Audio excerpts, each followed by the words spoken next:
तो hello everyone, welcome to umpire academy of excellence.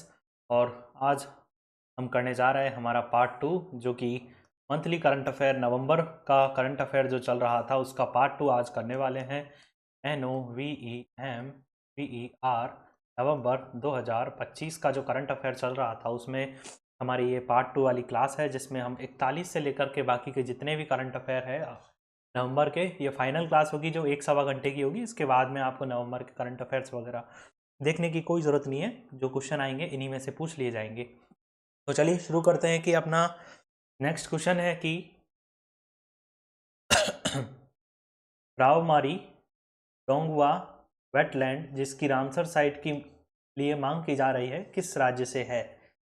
Ram रोमबारी रोमारी रोमारी टोंडुवा टोंडुवा wetland जिसकी Ramsar site के लिए मांग की जा रही है वो किस राज्य से संबंधित है? ए वेस्ट बंगाल, असम, मेघालय और त्रिपुरा। तो आपका आंसर हो जाएगा असम। जो रावमारी टोंडुवा वेटलैंड है जो कि है असम से संबंधित है, असम की एक वेटलैंड है। और इसके बारे में अपन देखते हैं कि expert and research and forest officials ने रामबारी डोंडुबा को वेटलैंड को रामसर साइट घोषित करने के लिए मांग किया। यानी कि वेटलैंड है एक, वेटलैंड अलग होता है और इसे रामसर साइट, रामसर कन्वेंशन के तहत जो कि किया जाता है उसे रामसर साइट घोषित करने के लिए मांग की है। उन्होंने एक एप्लीकेशन वगैरह लिख के दिया है, फॉर्मल लेटर लिख के दिया है रामसर कन्वेंशन के लिए कि इसे एक रामसर साइट घोषित किया जाए, जिससे इसे और संरक्षण दिया जाए। रावमारी दोदुवा वेटलैंड की बात करें तो असम की लावखोवा वाइल्ड लाइफ सेंचुरी में स्थित एक वेटलैंड है। असम में सिर्फ एक ही रामसर साइट है जो कि है आपका डेपोर वेल। ओके, असम की रामसर साइट का नाम क्या है? असम में सिर्फ एक ही रामसर साइट है जो कि है आपका डेपोर वेल। सबसे ज़्यादा रामसर साइट की बात करेंगे तो वो मिल जाएगी अपने को, कहाँ पर देखने को मिल जाएगी? तमिलनाडु में।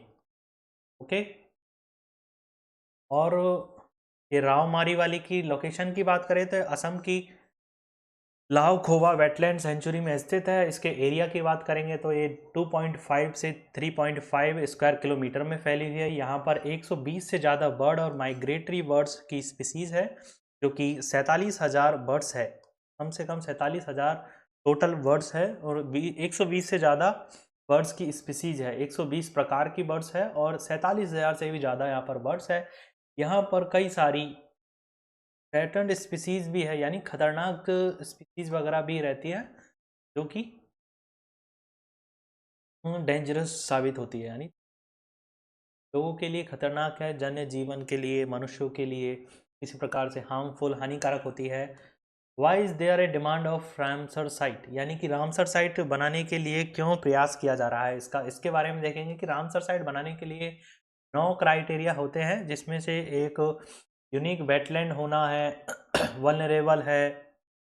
वल्नरेबल स्पीसीज वगैरह होना है, 20,000 से भी ज़्यादा बर्ड होना है किसी भी वेटलैंड में। इनमें से 9 में से एक क्राइटेरिया होता है तो उसे रामसर साइट का स्टेटस दे दिया जाता है। लेकिन रावमारी की बात करेंगे तो इनमें से 9 में से 8 क्राइटेरिया है जो ये फुलफिल कर रहा है, इसलिए इसे रामसर साइट घोषित करने के लिए मांग की जा रही है। ये पूरी तरह से जो रावमारी है वो एलिजिबल है रामसर साइट बनने के लिए, तो इसलिए इसके लिए मांग की जा रही है। Okay, Ramsar site in India की बात करेंगे तो 94 हो चुकी है।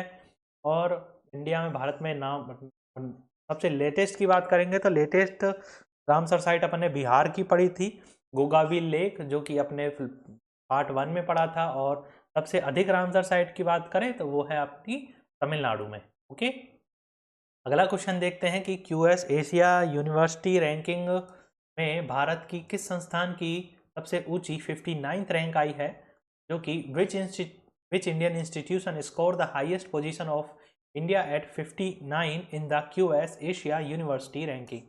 क्यूएस रैंकिंग होती है, यूनिवर्सिटी के लिए निकाली जाती है रैंकिंग, और इनमें जितने भी यूनिवर्सिटी और टॉप कॉलेजेस वगैरह होते हैं उनके हिसाब से ये रैंकिंग वगैरह निकालते हैं, कौन सा कॉलेज, कौन सी यूनिवर्सिटी सबसे टॉप पर है, और इस तरह से रैंकिंग वगैरह दी जाती है। तो इंडिया में सबसे हाईएस्ट रैंकिंग की बात करें तो आईआईटी दिल्ली को मिली है, जो कि है यूएस में टोटल में 59वीं रैंक है उसकी, और इंडिया में नंबर 1वीं रैंकिंग है। ओके, यूएस एशिया रैंकिंग के हिसाब से। ओके, ये वैक्यूरली सिमॉन्स ने क्यूएस एशिया यूनिवर्सिटी रैंकिंग 2026 है वो जारी किया है इस संस्थान ने, और जो कि इस रैंकिंग में एशिया की बेस्ट यूनिवर्सिटी को रैंक किया जाता है। इसमें से अब 1529 इंस्टीट्यूशन है उनको रैंक किया गया है। इसमें से भारत की टॉप रैंकिंग आईआईटी दिल्ली ने प्राप्त की है। आईआईटी दिल्ली ने इसमें 59th रैंक प्राप्त किया है, जबकि 2024 में इसकी रैंक 44 थी, यानी रैंक गिर चुकी है। और रैंक ऑफ इंडियन इंस्टीट्यूट की बात करें तो आईआईएससी बेंगलुरु है, उन्होंने रैंक की है 64। आईआईटी मद्रास ने 70 रैंक की है। आईआईटी बॉम्बे ने 71 रैंक प्राप्त की है। और आईआईटी कानपुर की बात करें तो 77 की रैंक प्राप्त की है। और फर्स्ट रैंक पर बात करें तो अपनी फर्स्ट रैंक पर है द यूनिवर्सिटी ऑफ हांगकांग, यानी हांगकांग चाइना की है, हांगकांग सार्क की है। और दूसरे पर बात करेंगे तो ये है पेकिंग यूनिवर्सिटी, जो कि बीजिंग चाइना में है।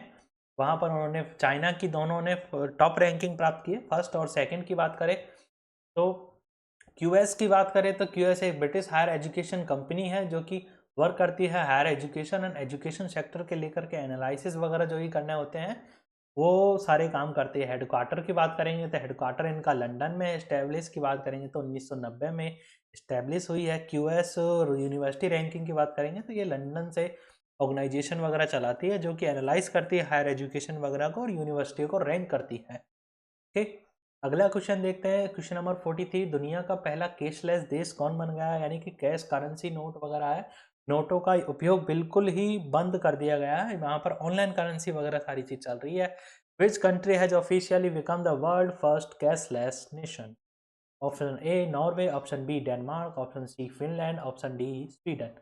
तो आपका आंसर हो जाएगा स्वीडन। स्वीडन ने दुनिया का पहला कैशलेस देश बन चुका है, जो कि अब कैश स्वीडन में पेपर के पैसे को डिजिटल पेमेंट ने रिप्लेस कर दिया, यानी कि डिजिटल ऑनलाइन पेमेंट अपन इंडिया में करते हैं ना, यूपीआई के थ्रू पेमेंट करते हैं इंडिया में, उसी तरह से स्वीडन में जो कि है डिजिटल पेमेंट वगैरह चला दिया गया, उनका अलग सिस्टम होगा।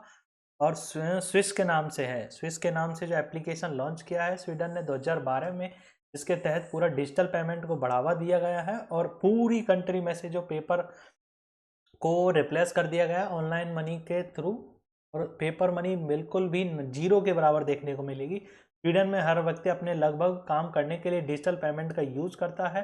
लॉन्च हुआ था अब स्वीडन में 2012 में स्विस नाम का एप्लीकेशन लॉन्च हुआ था जिसने पूरे देश में डिजिटल पेमेंट को बढ़ावा दिया। इसके बाद स्वीडन की सरकार ने पॉलिसीज के कारण स्वीडन दुनिया का कैशलेस देश बन चुका है। पहला first cashless country of the world is Sweden. Okay, अगला क्वेश्चन देखते हैं कि एक्सरसाइज पूर्वी प्रचंड प्रहार है वो कहाँ आयोजित की गई है। एक्सरसाइज हुई है अपने इंडिया की जो पूर्वी प्रचंड प्रहार, पूर्वी प्रचंड प्रहार, आपको पूर्व से याद हो जाएगा कि पूर्व के राज्यों की होनी चाहिए। पूर्वी प्रचंड प्रहार की बात करें तो इंडिया के अंदर ही होने वाली एक्सरसाइज है जो कि अरुणाचल प्रदेश में हुई है। ओके, और पूर्वी प्रचंड प्रहार का आयोजन की बात करेंगे तो 11 से 15 नवंबर को किया गया है। LAC के लाइन ऑफ एक्चुअल कंट्रोल जो कि चाइना के पास मानी जाती है अपनी, और LOC मानी जाती है वो पाकिस्तान के पास मानी जाती है। LAC के पास अरुणाचल प्रदेश में क्या है, मेचुका में किया गया है। यह एक ट्राइलेटरल एक्सरसाइज है, इसमें इंडिया की तीनों एयरफोर्स और इंडियन नेवी और इंडियन आर्मी ये तीनों भाग लेती है इस एक्सरसाइज में, और इस एक्सरसाइज का नाम है आपका पूर्वी प्रचंड प्रहार। ओके, और इंडिया में यह इस महीने की दूसरी ट्राइबल एक्सरसाइज है, यानी कि इस महीने में यह दूसरी एक्सरसाइज हुई है। और इंडिया में वेस्टर्न बॉर्डर पर गुजरात और राजस्थान में एक्सरसाइज होती है, उसे त्रिशूल कहा जाता है, त्रिशूल नाम दिया जाता है, त्रिशूल भी आयोजित किया गया था। इस एक्सरसाइज में AI की बात करेंगे और UAV ड्रोन और टेक्नोलॉजी के वगैरह का यूज किया जाता है इस एक्सरसाइज में, यानी कि युद्ध के लिए तत्पर रहने के लिए उन्हें एक्सरसाइज वगैरह करा करके और जितनी भी हमारी फोर्सेज है उन्हें ट्रेन करने के लिए और भी इक्विपमेंट वगैरह नई नई टेक्नोलॉजी वगैरह से उन्हें अवगत कराने के लिए ये सारी एक्सरसाइज वगैरह शुरू की जाती है। ओके, अगला क्वेश्चन देखते हैं कि अगला क्वेश्चन है आपका BIMSTEC India maritime research network विम रैन के पहले द्विवार्षिक सम्मेलन का आयोजन कहाँ किया गया है। बिम्स्टेक है, इसमें बिम्स्टेक का एक इंडियन मैरीटाइम रिसर्च नेटवर्क है जो कि BIMREN के नाम से जाना जाता है। इसके पहले द्विवार्षिक सम्मेलन का आयोजन हुआ है, यानी 2 वर्ष में एक बार होने वाला सम्मेलन है जो पहली बार आयोजित हो रहा है, जो कि हुआ है अपना कोची केरल में। आगे इसके बारे में और देखते हैं कि BIMSTEC India maritime research network है। BIMREN के पहले कॉन्फ्रेंस का आयोजन 4 से 6 नवंबर को कोची केरला में किया गया है। इस कॉन्फ्रेंस का आयोजन की बात करें तो भारत और बिम्स्टेक के बीच ब्लू इकोनॉमी को बढ़ावा देने के लिए किया गया है। इस कॉन्फ्रेंस का आयोजन हर 2 साल में किया जाएगा और इसकी शुरुआत BIMREN इनिशिएटिव के तहत की गई है। और BIMREN इनिशिएटिव की बात करें तो यह MEA के द्वारा लॉन्च किया गया है, मिनिस्ट्री ऑफ एक्सटर्नल अफेयर्स के द्वारा लॉन्च किया गया है। लॉन्च डेट की बात करें तो 2024 में लॉन्च किया गया है। और इसका उद्देश्य की बात करें कि क्या पर्सपेक्टिव है, किस कारण से इसे चलाया जा रहा है, तो भारत और बिम्स्टेक के जो देश है उसमें मरीन साइंस को लेकर के, रिसर्च एंड डेवलपमेंट को लेकर के और ब्लू इकोनॉमी को बढ़ावा देने के लिए इसे शुरू किया जा रहा है। Bay of Bengal initiative for multi sectoral technical and economic cooperation BIMSTEC का पूरा नाम है। यह साउथ एशियन और साउथ ईस्ट एशियन देशों का एक ग्रुप है। और जो की बात करें तो इसमें इसका हेडक्वार्टर वगैरह की, इसका उद्देश्य वगैरह की बात करें तो बिम्स्टेक के देशों के बीच टेक्नोलॉजिकल और इकोनॉमिक कोऑपरेशन को बढ़ावा देने के लिए बिम्स्टेक का गठन किया गया था। एस्टेब्लिश की बात करेंगे तो 6 जून 1997 में बनाया गया। हेडक्वार्टर की बात करेंगे तो बांग्लादेश ढाका में है इसका हेडक्वार्टर। और इसमें मेंबर कंट्री की बात करेंगे तो Bangladesh, Bhutan, India, Myanmar, Nepal, Sri Lanka, Thailand, ये सारी कंट्रीज है जो कि इंडिया के इस तरह के जो आसपास के एरिया है, इनमें जितने भी कंट्रीज हैं और जो उनको इसमें शामिल किया गया है। बे ऑफ बंगाल से जो सटी हुई कंट्रीज हैं उनमें इसको शामिल किया गया है। चेयरमैन की बात करें तो इसको बांग्लादेश के पास इस समय चेयरमैनशिप है। बिम्स्टेक की जनरल सेक्रेटरी की बात करेंगे, सेक्रेटरी जनरल इसका इंडिया है। ओके, फर्स्ट समिट की बात करेंगे तो 2004 में हुई थी बैंकॉक थाईलैंड में। लास्ट समिट भी हुई थी आपकी अप्रैल में, जो कि बैंकॉक थाईलैंड में होने वाली है। जो अगली समिट होगी आपकी 7वें नंबर की, वो होने वाली है बांग्लादेश में। Okay, UBS global wealth report 2025 के अनुसार ज़्यादा करोड़पति रैंकिंग में भारत की रैंक वगैरह बतानी है। अगला क्वेश्चन अपन देख रहे हैं कि यूबीएस ग्लोबल वेल्थ रिपोर्ट 2025 जो कि जारी हुई है, उसके अनुसार सबसे ज़्यादा करोड़पतियों की सूची में भारत की कौन सी रैंक है। यानी कि सबसे ज़्यादा करोड़पतियों की रैंक बनाते कि इस देश में सबसे ज़्यादा करोड़पति है, इस देश में सबसे कम है, इससे कम इस देश में, इससे कम इस देश में। इस रैंक में आपको भारत की रैंक बतानी है। भारत की रैंक की बात आए तो इसमें 14वें नंबर पर भारत को प्रेजेंट किया गया है। यानी भारत में 14वें नंबर पर सबसे अधिक करोड़पतियों की संख्या है। यूबीएस के द्वारा अपनी ग्लोबल वेल्थ रिपोर्ट 2025 को जारी किया गया है और इस रिपोर्ट में दुनिया की वेल्थ के बारे में एनालिसिस किया गया है। इसमें बताया गया है कि दुनिया में कितनी वेल्थ है और किस देश में कितने लोग अमीर है। इस रिपोर्ट के अंतर्गत ही यूबीएस मिलीनियर इंडेक्स भी जारी किया जाता है। इस इंडेक्स में दुनिया के किस देश में कितने मिलियनर हैं उन्हें रैंक वगैरह भी किया जाता है। इंडिया की रैंकिंग की बात करें तो इंडिया में इसके अकॉर्डिंग भारत में 9,17,000 मिलियनर्स है, यानी कि 9,17,000 मिलियनर्स है। और भारत की रैंक की बात करें तो भारत की 14वें रैंक पर है। यानी कि भारत में दुनिया की 3.4% पर्सनल वेल्थ, यानी टोटल वेल्थ को 100% मान लिया जाए तो उसमें से 3.4% भारत के पास है। ऐसा इस इंस्टीट्यूट का कहना है जिसने एक ही रिपोर्ट निकाली है। पहले की बात करें तो इसमें यूनाइटेड स्टेट का नाम आया है, जिसमें आया आपकी 23.83 मिलियनर्स है। दूसरे पर है मेनलैंड चाइना, जिसमें है कि 6.33 मिलियनर्स है। अब आप करोगे क्या कि 9 लाख यानी 10 लाख होता तो 1 मिलियन के करीब हो जाता, इंडिया में भी हो जाता, लेकिन अब धीरे धीरे नंबर बढ़ेंगे। और 6.33 मिलियनर्स है चाइना में, दूसरे नंबर पर है। और फर्स्ट नंबर पर है यूनाइटेड स्टेट ऑफ अमेरिका, जिसमें है 23.83 मिलियनर्स। ओके, और आगे की तीसरे नंबर पर है अपना फ्रांस में भी बात करेंगे तो 2.90 मिलियनर्स है। और यूबीएस की बात करेंगे तो यह स्विट्जरलैंड का मल्टीनेशनल इन्वेस्टमेंट बैंक है, जो स्विट्जरलैंड का लार्जेस्ट बैंकिंग इंस्टीट्यूशन माना जाता है, यह दुनिया का सबसे बड़ा प्राइवेट बैंक है। इसे याद रखने योग्य है कि यूबीएस को दुनिया का सबसे बड़ा प्राइवेट बैंक माना जाता है। सब दुनिया का सबसे बड़ा प्राइवेट बैंक कौन सा है? यूबीएस। ओके, और फाउंडेड की बात करेंगे कहाँ है? स्विट्जरलैंड में। फाउंडेड की बात करेंगे कि 1998 में। हेडक्वार्टर की बात करेंगे तो यह बेसेल और ज्यूरिश स्विट्जरलैंड में इसका हेडक्वार्टर है। और यूबीएस की फुल फॉर्म की बात करेंगे तो यूबीएस की फुल फॉर्म आपके लिए हो जाएगी यूबीएस, एक सेकेंड करता हूँ।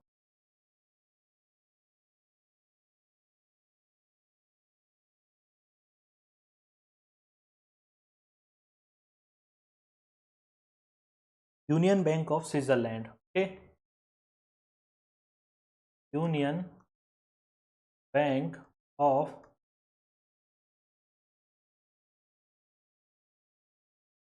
स्विट्जरलैंड यूबीएस की फुल फॉर्म है और यह है दुनिया का सबसे बड़ा प्राइवेट बैंक है। ओके, अगला क्वेश्चन देखते हैं। अगला क्वेश्चन में अपन देखेंगे कि दुनिया का पहला global ethical standard on neuro technology किसके द्वारा अपनाया गया है? दुनिया का जो पहला global ethical standard on neuro technology है वो किसके द्वारा अपनाया गया है? Who has adopted the world's first global ethical standards on neurotechnology? इसका आंसर हो जाएगा यूनेस्को। यूनेस्को के द्वारा जो दुनिया का जो पहला global ethical standard on neuro technology है उसे अपनाया गया है। इस टेक्नोलॉजी के बारे में जानते हैं। चलो न्यूरो टेक्नोलॉजी के बारे में जानते हैं। यह वो तकनीक होती है जो हमारे दिमाग को पढ़ सकती है, हमारे दिमाग से मशीन चलवा सकती है या दिमाग में बदलाव कर सकती है। Brain computer interface, brain implant, neuro devices वगैरह इसके तहत आते हैं। इन्हीं को सुरक्षित और सही तरीके से इस्तेमाल करने के लिए यूनेस्को ने दुनिया के लिए पहली बार ग्लोबल एथिकल स्टैंडर्ड बनाया है। और यूनेस्को अडॉप्ट इट बिकॉज, यानी यूनेस्को ने इसे क्यों अडॉप्ट किया है कि मस्तिष्क से जुड़ी हुई जितनी भी तकनीक है बहुत संवेदनशील होती है। इसका माइंड डाटा सबसे निजी होता है, अगर गलत हाथों में चला गया तो इसका दुरुपयोग वगैरह भी किया जा सकता है। मानसिक गोपनीयता का खतरा बना रहता है। इसलिए यूनेस्को ने इसे अडॉप्ट करके इसके लिए गाइडलाइंस वगैरह इसे जारी किए हैं और काफ़ी सारे स्टैंडर्ड वगैरह इसके लिए बनाए हैं। कई कंपनियां और देशों के ने ऐसे उपकरण बना लिए हैं जो कि दिमाग की गतिविधि पढ़ लेते हैं, साइकोलॉजिकल जानकारी निकाल लेते हैं। इसके लिए यूनेस्को ने इसके लिए स्टैंडर्ड वगैरह की लिमिट वगैरह बनाई है। इसके लिए काफ़ी सारे रूल्स एंड रेगुलेशंस बनाए हैं। अगला क्वेश्चंस की बात करें तो अगला क्वेश्चन देखते हैं कि अगला क्वेश्चन नंबर 48 है आपकी। जर्मन वॉच द्वारा जारी ग्लोबल क्लाइमेट रिस्क इंडेक्स में 2026 में दीर्घकालिक सूचकांक में भारत किस रैंक पर है? यानी कि जर्मन वॉच ने जारी की है ग्लोबल क्लाइमेट रिस्क इंडेक्स 2026 की लिस्ट जारी की है। इसमें भारत की रैंक पूछी गई है, तो इसमें भारत की रैंक आई है 9th। यानी कि what is the India's rank on long term index of the global climate risk index 2026 release by German Watch. अब इसके बारे में देखते हैं कि environmental think tank German Watch है, उसने अपनी रिपोर्ट जारी की है जो कि ग्लोबल क्लाइमेट रिस्क इंडेक्स का CRI, जिसको United Nation climate conference COP30 Belem Brazil में प्रस्तुत किया गया था। यह 1995 से 2024 तक के 3 दशक की अवधि में इंडिया में उन देशों को में 9वें स्थान पर रखा है जो क्लाइमेट डिसास्टर में सबसे ज़्यादा प्रभावित हुए हैं। जो क्लाइमेट चेंज वगैरह की जो समस्या पूरे वर्ल्ड में चल रही है उसमें जो सबसे ज़्यादा प्रभावित हुए देशों में उसमें रैंक आई है भारत की 9वीं रैंक। इस रिपोर्ट के अनुसार 1994 से 2023 की अवधि में वह 8वें स्थान पर था, लेकिन अब 2025 की बात करेंगे तो यह 9वें स्थान पर है। 2024 में यह 15वें स्थान पर था, 2023 में 10वें स्थान पर था। यानी कि 2024 के मुकाबले इसकी रैंक कम हुई है, यानी कि क्लाइमेट चेंज वगैरह का प्रभाव ज़्यादा हुआ है, यानी जो वातावरण है, जलवायु परिवर्तन है वो अधिक हुआ है, बड़ा है, क्योंकि रैंक बढ़ गई है, यानी रैंक ऊपर की साइड जा रही है, तो क्लाइमेट चेंज वगैरह भी ज़्यादा हो रहा है। यह नुकसानदायक है भारत के लिए। ओके, 1995 से 2024 के भी सबसे अधिक प्रभावित देशों की बात करेंगे तो ये डोमिनिका है, म्यांमार है और होंडुरास है। ये भी देश सबसे अधिक प्रभावित हुए हैं, जो पहले नंबर पर है। दूसरे नंबर पर है म्यांमार, अपना जो पड़ोसी देश है। जर्मन वॉच की बात करेंगे तो ये जर्मनी का गैर सरकारी संगठन है, NGO है। इस्टेब्लिशमेंट की बात करेंगे तो यह 1991 में जब हमारे भारत में LPG रिफॉर्म्स आए थे उस टाइम पे ये इस्टेब्लिश हुआ था। हेडक्वार्टर की बात करेंगे तो ये है वॉन, जर्मनी में है। जर्मन शेफर्ड इससे आपको याद कर सकते हैं। और छोड़ो, क्या ही बताना। अगला क्वेश्चन देखते हैं कि क्वेश्चन नंबर 49, आयरलैंड की 10वीं राष्ट्रपति के रूप में शपथ किसने ली है? Who has taken oath as the third president of Ireland? Ireland देश है जो कि काफ़ी सारी रैंकिंग में टॉप पर रहता है। उसका 10वां राष्ट्रपति चुना गया है और उसकी शपथ ली है आपकी कैथरीन मार्टिना और कोनोली ने। कैथरीन मार्टिना कोनोली ने शपथ ली है 10वें राष्ट्रपति के रूप में। कैथरीन मार्टिना की बात करेंगे तो यह आयरलैंड की 10वीं प्रेसिडेंट के रूप में शपथ ली है। कैथरीन कोनोली की बात करेंगे तो यह आयरलैंड की थर्ड फीमेल प्रेसिडेंट है, यानी कि इससे पहले 2 फीमेल प्रेसिडेंट और बन चुकी है। यह तीसरे नंबर की है जो कि फीमेल प्रेसिडेंट बनी है आयरलैंड की। इन्होंने मिशेल डी हिंग्स को स्थान लिया, यानी कि इससे पहले जो प्रेसिडेंट थे वो मिशेल जी थे और 2011 से 2025 तक 14 साल तक आयरलैंड के प्रेसिडेंट के रूप में रहे थे। लेकिन अब 25 में इन्होंने ये कैथरीन जी ने इन्हें रिप्लेस कर दिया गया है। कैथरीन मेरिना कैनोली की बात करेंगे, ये अक्टूबर 2025 में हुए लगभग चुनाव में 63% वोटों के साथ यह प्रेसिडेंट के रूप में चुनी गई है। अगले क्वेश्चन की बात करेंगे तो यह 50वां क्वेश्चन आता है आपका कि नवंबर 2025 में नोबेल विजेता जेम्स वाटसन का निधन हो गया। यह किस चीज से संबंधित है?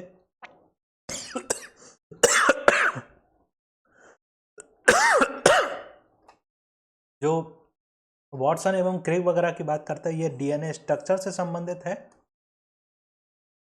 Recently Nobel literature James Watson passed away. It's what did he को डिस्कवर्ड? ओके, तो DNA स्ट्रक्चर। तो वाटसन की बात करें तो ये 97 की उम्र में इनका निधन हो गया है। वाटसन एक अमेरिकन बायोलॉजिस्ट और जीन साइंटिस्ट है, जेनेटिस्ट है और जूलॉजिस्ट है। जेम्स वाटसन एवं क्रिक ने फ्रांसिस क्रिक के साथ मिलकर के 1953 में DNA के स्ट्रक्चर की डिस्कवरी की थी, जो कि बहुत महत्वपूर्ण डिस्कवरी मानी जाती है। DNA का जो डबल हेलिक्स स्ट्रक्चर है, जो कि इन्हीं के द्वारा खोजा गया था कि इस तरह की जो स्ट्रक्चर है वो DNA की होती है, जो कि 1953 में खोजी गई थी जेम्स वाटसन के द्वारा। उनका निधन हो गया है, इसी के लिए उन्हें 1962 में फ्रांसिस क्रिक और विल्किंस के साथ में नोबेल प्राइज फॉर फिजियोलॉजी और मेडिसिन के लिए नोबेल प्राइज वगैरह दिया गया था। वाटसन एवं क्रिक याद रखना है आपको। 1953 में आपको DNA स्ट्रक्चर की डिस्कवरी की थी वो याद रखना है, और हाल ही में उनका निधन हुआ है वो याद रखना है। ये अमेरिकन बायोलॉजिस्ट है, वो भी याद रखना। ओके, अगला क्वेश्चन देखते हैं कि international week of science and peace कब मनाया गया है, कब मनाया जाता है? The international week of science and peace मनाया जाता है वो कि नवंबर में मनाया जाता है। 9 से 15 नवंबर के बीच में ये पूरा सप्ताह होता है, जिस सप्ताह को international week of science and peace के लिए, यानी कि विज्ञान और शांति के लिए मनाया जाता है। International week of science and peace के लिए हर साल 9 से 15 नवंबर तक मनाया जाता है। इस वीक का उद्देश्य साइंस और पीस के बीच रिलेशन बनाए रखना, यानी कि विज्ञान और शांति के बीच रिलेशन बनाए रखना। जब ह्यूमन साइंस में आगे बढ़ते हैं तो दुनिया में पीस भी बढ़ती है, ऐसा इसका मानना है। इस दिन को पहली बार 1986 में इंटरनेशनल ईयर ऑफ पीस के रूप में मनाया गया था। इसकी सफलता के बाद UN जनरल असेंबली में 1988 में इसे ऑफिशियली मान्यता दी गई और यह स्पेशल वीक के रूप में कंसिडर किया गया। International week for science and peace 9 से 15 नवंबर तक। अगला क्वेश्चन देखते हैं कि एक्सरसाइज मालाबार किस देश में हुई है, कहाँ आयोजन कहाँ हुआ है? एक्सरसाइज मालाबार एक्सरसाइज हुई है वो कि गुआम में हुई है आपकी। तो इसके बारे में देखते हैं कि यह एक्सरसाइज मालाबार का आयोजन 2025 में 10 से 18 नवंबर को गुआम में हुआ है। गुआम वेस्टर्न पैसिफिक ओशियन में स्थित है, यूएसए की एक ओवरसीज टेरिटरी है। गुआम की बात करें तो यह एक्सरसाइज क्वाड देशों के बीच में होती है। एक्सरसाइज की बात करें तो कौन सी की? मालाबार एक्सरसाइज। मालाबार एक्सरसाइज होती है जो क्वाड कंट्री है, इंडिया, यूएसए, जापान और ऑस्ट्रेलिया, ये क्वाड कंट्री है जो चारों के अलायंस है, इसे क्वाड के नाम से जाना जाता है, जो कि बहुत महत्वपूर्ण अलायंस है जो कि अमेरिका के द्वारा शुरू किया गया था। और इसके लिए एक्सरसाइज होती है एक्सरसाइज मालाबार। यह मल्टीलैटरल एक्सरसाइज है, यानी कि नेवल एक्सरसाइज है। भारत की तरफ से इसमें INS शहाद्री ने पार्टिसिपेट किया था। और यह एक्सरसाइज हार्बर फेज और सी फेज दो में आयोजित की जाती है। हार्बर फेज यानी कि धरती पर, और सी फेज यानी कि समुद्री पर।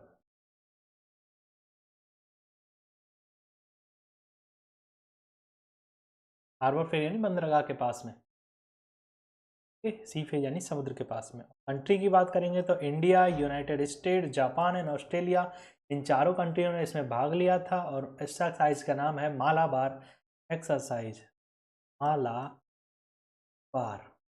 ओके, स्टार्ट की बात करेंगे तो 1992 में भारत और US के बीच बाइलेटरल नेवल एक्सरसाइज है, इसका शुरू किया था। 2015 में जापान जुड़ा था, फिर 2020 में इसमें ऑस्ट्रेलिया भी जुड़ गया। और अगले क्वेश्चन को देखेंगे कि question number 53, smart exam app है जो किस राज्य के ने लॉन्च किया है। स्मार्ट एग्जाम ऐप है वो किस राज्य के द्वारा लॉन्च किया गया है, जो कि है असम सरकार के द्वारा लॉन्च किया गया ऐप है। स्मार्ट एग्जाम ऐप की बात करें तो यह असम राज्य में लॉन्च किया गया है। यह Assam state disaster management authority ASDMA के द्वारा डेवलप किया गया है। इस ऐप का उद्देश्य असम में डिजास्टर मैनेजमेंट को बेहतर बनाना है। What will you find in the exam smart exam app, यानी कि आप इसमें क्या, ऐप में क्या क्या है उसके बारे में देखेंगे कि यह ऐप असम के लोगों को रियल टाइम और डिजास्टर से रिलेटेड अपडेट्स, अलर्ट्स और रिलीफ इंफॉर्मेशन देने के लिए लाया गया है। यानी कि असम में किसी भी प्रकार का डिजास्टर होता है तो उसके लिए आपको रिपोर्ट वगैरह कर दी जाएगी, अपडेट कर दिया जाएगा, अलर्ट वगैरह भी दिया जाएगा इस ऐप के थ्रू, और रिलीफ इन्फॉर्मेशन वगैरह होगी वो सारी इस ऐप के थ्रू दी जाएंगी। इसलिए असम की गवर्नमेंट ने यह ऐप लेकर आई है। इस ऐप को गवर्नमेंट डिपार्टमेंट और लोकल अथॉरिटीज़ के बीच कोऑर्डिनेशन भी आसान हो जाएगा। यानी कि गवर्नमेंट ने कोई भी डिजास्टर वगैरह हो गया उसकी अपडेट वगैरह देनी है तो गवर्नमेंट को कैसे देगी, या फिर कॉल के थ्रू देगी, या फिर किस तरह से अलार्मिंग वगैरह के थ्रू देगी, या फिर ऐप के थ्रू आपको अलर्ट वगैरह दिया जाएगा। तो इससे कोऑर्डिनेशन वगैरह होता है, लोकल अथॉरिटी वगैरह असम के एकदम काफ़ी ज़्यादा लोगों तक पहुँचने के लिए ये सॉफ्टवेयर का यूज़ किया जाएगा, इसीलिए इसे बनाया गया है। अगला क्वेश्चन देखते हैं, क्वेश्चन नंबर 54, विद्येश्वरन राजरामन का निधन हो गया है 92 वर्ष की आयु में। इसका यह किस क्षेत्र से संबंधित है। विद्येश्वरन राजरामन की बात करेंगे तो यह कंप्यूटर साइंस से रिलेटेड है, और कंप्यूटर साइंस के क्षेत्र में इनका योगदान बहुत महत्वपूर्ण है। और कैसे है, विद्येश्वर राजरामन का 92 वर्ष की उम्र में निधन हो गया है, जो कि कंप्यूटर साइंस के क्षेत्र से संबंधित है बहुत। विद्येश्वर जी के बारे में बात करेंगे तो यह तमिलनाडु से संबंधित है। निधन इनका बेंगलुरु में हुआ था। यह भारत के कंप्यूटर विज्ञान शिक्षा के अग्रदूत कहे जाते हैं, यानी कि इनका बहुत महत्वपूर्ण योगदान है भारत के कंप्यूटर विज्ञान शिक्षा में। 1987 तत्कालीन प्रधानमंत्री वगैरह की विज्ञान सलाहकार परिषद द्वारा गठित की गई समिति की अध्यक्षता की थी उन्होंने, और इन्होंने ही उस समय में किताबें लिखी जो आज भी भारत में पढ़ाई जाती है, जैसे कि computer programming, computer organization and architecture, जो कि किताबें हैं उनकी जो अभी भी भारत में पढ़ाई जाती है। उनके अवार्ड वगैरह की बात करें तो इन्हें शांति स्वरूप भटनागर अवार्ड मिला है 1976 में, और 1998 में इन्हें पद्म भूषण से भी सम्मानित किया जा चुका है। और बिन बैक्स एक्सरसाइज की बात करेंगे तो यह वियतनाम और इंडिया के साथ में होने वाली एक्सरसाइज है, जो कि छठा संस्करण हुआ है। भारत और किस देश के मध्य की बात करें तो IN से इंडिया होगा, B से वियतनाम हो जाएगा आपका। और बिन बैक्स एक्सरसाइज है जिसका छठा एडिशन अभी हुआ है वियतनाम में। छठा इंडिया वियतनाम मिलिट्री एक्सरसाइज, यानी कि B for Vietnam, IN for India bilateral exercise, जो कि हुई है इस बार वियतनाम में आयोजित की गई है। यह है इसका फर्स्ट एडिशन है, जो कि फर्स्ट एडिशन की बात करेंगे तो ये अब जी जो 2025 में हुआ वो है 6th एडिशन। ओके, 2025 में हुआ है। 2018 में स्टार्ट हुई थी ये पहली बार, जो कि मध्य प्रदेश जबलपुर में स्टार्ट हुई थी। 5वां एडिशन हुआ था वो हरियाणा में हुआ था। इस तरह से कि एक बार इंडिया में, एक बार वियतनाम में, एक बार इंडिया में, एक बार वियतनाम में, एक बार इंडिया में, इस तरह से चलती है। तो पिछली बार हुई थी 2024 में हरियाणा इंडिया में हुई थी, तो इस बार वियतनाम में हुई है, ये आपको याद रखना है। अगला क्वेश्चन देखते हैं कि हर साल शंघाई फेस्टिवल किस राज्य में मनाया जाता है। शंघाई फेस्टिवल की बात करें तो ये मणिपुर में मनाया जाता है। हर साल 21 से 30 नवंबर को मणिपुर में शंघाई फेस्टिवल मनाया जाता है। शंघाई से चाइना को रिलेटेड मत कर लेना, आपको मणिपुर लगाना है। ओके, शंघाई, शंघाई एक शहर भी है ना। शंघाई फेस्टिवल की बात करेंगे तो यह मणिपुर में मनाया जाता है। यह एक टूरिज्म और कल्चरल फेस्टिवल है जो मणिपुर टूरिज्म डिपार्टमेंट के द्वारा ऑर्गेनाइज किया जाता है। इस फेस्टिवल का उद्देश्य की बात करेंगे तो मणिपुर के कल्चर और टूरिज्म के बारे में दुनिया को बताना है। 2010 से पहले इसे मणिपुर फेस्टिवल के नाम से जाना जाता था, लेकिन बाद में इसका नाम शंघाई डियर के नाम पर शंघाई फेस्टिवल कर दिया गया है। इस फेस्टिवल का नाम मणिपुर के शंघाई डियर के नाम पर रखा गया है। मणिपुर शंघाई डियर की बात आएगी तो हमेशा आपको मणिपुर ही टिक करना है, मणिपुर से रिलेटेड है शंघाई डियर।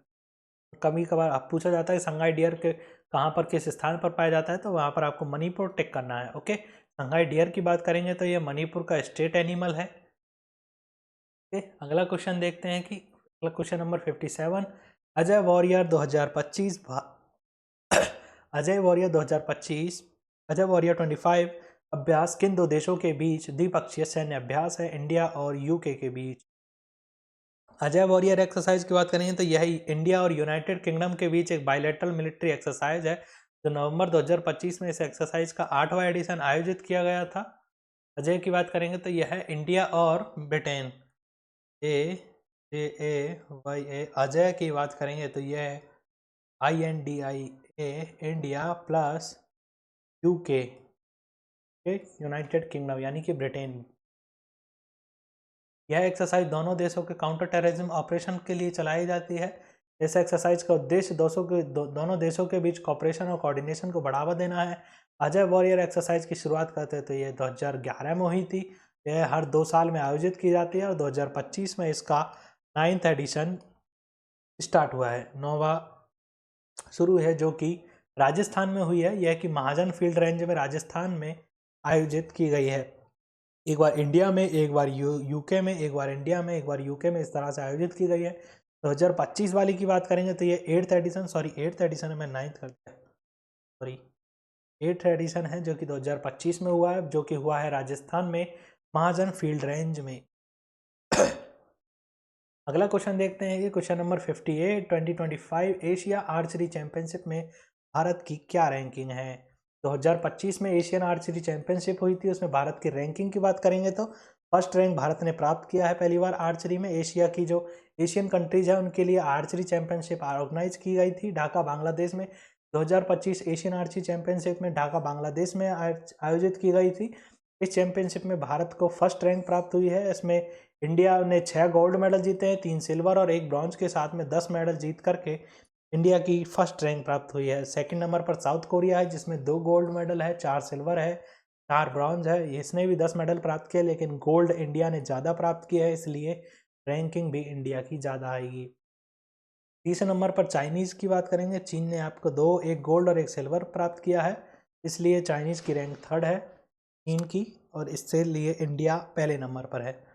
इसलिए एशियन आर्चरी चैंपियनशिप की बात करें तो ये एशिया के लिए एक आर्चरी चैंपियनशिप है जो हर 2 साल में आयोजित की जाती है। 2 साल में आयोजित होने वाली चैंपियनशिप है। आर्चरी यानी तीर कमान होता है ना, ये तीर कमान, ओके, उसकी चैंपियनशिप है। ओके, यह रिकर्व और कंपाउंडिंग दोनों कैटेगरी में इवेंट की जाती है। एस्टेब्लिश की बात करें तो 1980 में वर्ल्ड आर्चरी एशिया के द्वारा ऑर्गेनाइज की जाती है। और अगला क्वेश्चन देखते हैं इसी के साथ ही 59 नंबर, जो कि है आपका राउलेन फेस्टिवल भारत के किस राज्य में मनाया जाता है। राउलेन फेस्टिवल की बात कर रहे हैं तो यह हिमाचल प्रदेश का फेस्टिवल है जो कि मनाया जाता है हिमाचल प्रदेश में। नवंबर 2025 में हिमाचल प्रदेश के किन्नौर में राउलेन फेस्टिवल का आयोजित किया गया था। यह एक 5000 साल पुराना किन्नौर का पूर्व पारंपरिक पर्व है। इसे सौनी के नाम से सौनी नामक पर्वतीय परियों एवं आत्माओं के सम्मान में आयोजित किया जाता है, जो कि क्या नाम है इसका, रौलेन फेस्टिवल। रौलेन फेस्टिवल यह त्यौहार मानव प्राकृतिक पारंपरिक आस्था के बीच एक सेतु का काम करता है। रौलेन फेस्टिवल है जो कि हिमाचल प्रदेश में मनाया जाता है, जो कि किन्नौर जिले में मनाया जाता है। किन्नौर जिले में यह एक पारंपरिक फेस्टिवल है जो कि 5000 साल पुराना है।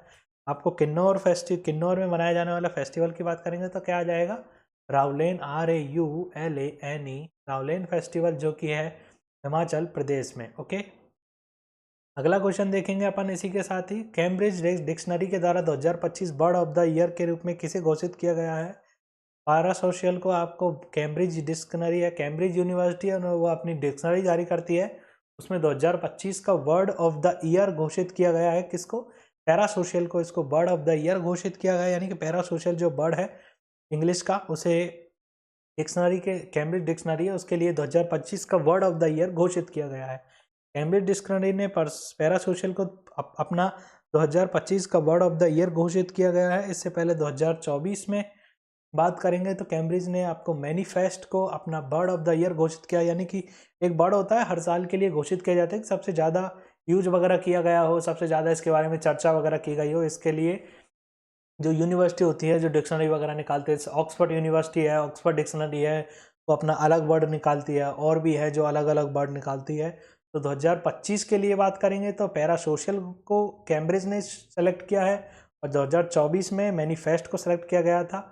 व्हाट डज पैरासोशियल मीन, पैरासोशियल का मतलब की बात करेंगे तो इसका मतलब होता है कि एक ऐसा वन साइडेड रिलेशन जिसमें दिखने या पढ़ने वाला इंसान किसी भी सेलिब्रिटी, इन्फ्लुएंसर और फिक्शनल कैरेक्टर से अपनापन महसूस करता है, और वह सामने वाले व्यक्ति को पर्सनली जानता भी नहीं है। पैरासोशल की बात करें तो समझ में आया कि वन साइडेड रिलेशन है कि जो, यानी कि एक पर्सन है जो कि एक कार्टून कैरेक्टर को इन्फ्लुएंस है बहुत ज़्यादा और उससे अपनापन महसूस करे। यानी डोरेमोन है ये पर्सन है, ये डोरेमोन से बहुत ज़्यादा अपना कनेक्शन वगैरह महसूस करते हैं, पर्सनली उसे जानता भी नहीं है लेकिन उससे बहुत ज़्यादा ही कनेक्शन वगैरह फील करता है। यानी कोई सेलिब्रिटी मान सकते हो, इन्फ्लुएंसर मान सकते हो डोरेमोन की जगह पर, उससे बहुत ज़्यादा कनेक्शन वगैरह फील करता है, उससे फॉलो करता है, उसे उसकी जो जितने भी मतलब उससे इन्फ्लुएंस वगैरह होता है, तो उसी को इसी जो उसकी जो वो जो स्थिति होती है उसी को बोला गया है कि पैरासोशल पोजीशन में है। पैरासोशल वन साइडेड रिलेशन है, इसमें देखने या पढ़ने वाला व्यक्ति इंसान किसी भी सेलिब्रिटी, इन्फ्लुएंसर या फिक्शनल कैरेक्टर को से अपनापन महसूस करता है और वह सामने वाले व्यक्ति को पर्सनली जानता भी नहीं है। यानी कि मैं मेरी बात करूं, मैं शाहरुख खान को जानता नहीं हूं लेकिन शाहरुख खान से अपनापन महसूस करता हूं, तो मैं पैरासोशल स्टेट में हूं। ओके, इस तरह से आप इसको समझ सकते हैं। एग्जाम्पल की बात करें तो अगर कोई व्यक्ति फैन यूट्यूब पर किसी वीडियोज़ को रोज़ देखता है तो उससे कनेक्शन फील करता है, तो वह फैन उसे अपना दोस्त मानने लगता है और इसे ही पैरासोशल कहते हैं। आगे समझ में। वर्ड ऑफ द ईयर की बात करेंगे तो डिक्शनरी.com की बात करेंगे तो 67 को बनाया गया है वर्ड ऑफ द ईयर, और कॉलिन डिक्शनरी की बात करेंगे तो वाइब कोडिंग को वर्ड ऑफ द ईयर घोषित किया गया है, और ऑक्सफोर्ड यूनिवर्सिटी भी घोषित करती है। ऑक्सफोर्ड यूनिवर्सिटी का देख करके बताता हूँ। Oxford University word of the year, Oxford University rage bait को, OXFORD, Oxford University word of the year 25 घोषित किया गया है रेग वेट को वर्ड ऑफ द ईयर घोषित किया गया है ऑक्सफोर्ड यूनिवर्सिटी के द्वारा। अगला क्वेश्चन की बात करेंगे तो भारत की पहली ड्रोन सिटी किस राज्य में बनाई जा रही है। भारत की जो पहली ड्रोन सिटी की बात करेंगे तो वह आंध्र प्रदेश में चंद्रबाबू नायडू जी वाले जो राज्य है उसमें बनाई जा रही है। चीफ मिनिस्टर है N चंद्रबाबू नायडू, उन्होंने union commerce ministry Piyush Goyal ने पहली ड्रोन सिटी और स्पेस सिटी का फाउंडेशन स्टोन रखा है। यानी कि जो ड्रोन सिटी है, ड्रोनों के उद्देश्य से, यानी सबसे अधिक ड्रोन सेक्टर को लेकर के और स्पेस सेक्टर को लेकर के जो भी सारी चीज़ें टेक्नोलॉजी वगैरह है वहाँ पर डेवलप की जाएंगी, उसके उद्देश्य से ये दोनों सिटी आंध्र प्रदेश में बनाई जा रही है। इसका उद्देश्य भारत को ड्रोन और स्पेस सेक्टर में आगे बढ़ाना और आत्मनिर्भर बनाना है। ड्रोन सिटी की बात करेंगे तो यह उरवाकल करनूल डिस्ट्रिक्ट में है आंध्र प्रदेश के में, और एरिया की बात करेंगे 300 एकड़ एरिया में डेवलप की जाएगी। इस सिटी में एक ही जगह पर ड्रोन को डिज़ाइन, मैन्युफैक्चर और टेस्ट भी किया जाएगा। इस सिटी में 300 एकड़ की एक मतलब कि काफ़ी बड़ी एरिया में ड्रोन मैन्युफैक्चरिंग यूनिट वगैरह यानी कि बहुत बड़ा एक सिस्टम तैयार किया जाएगा, जिसमें सिर्फ ड्रोन को लेकर ही सारी research and development, design, manufacturing, testing वगैरह सारी चीज़ की जाएगी।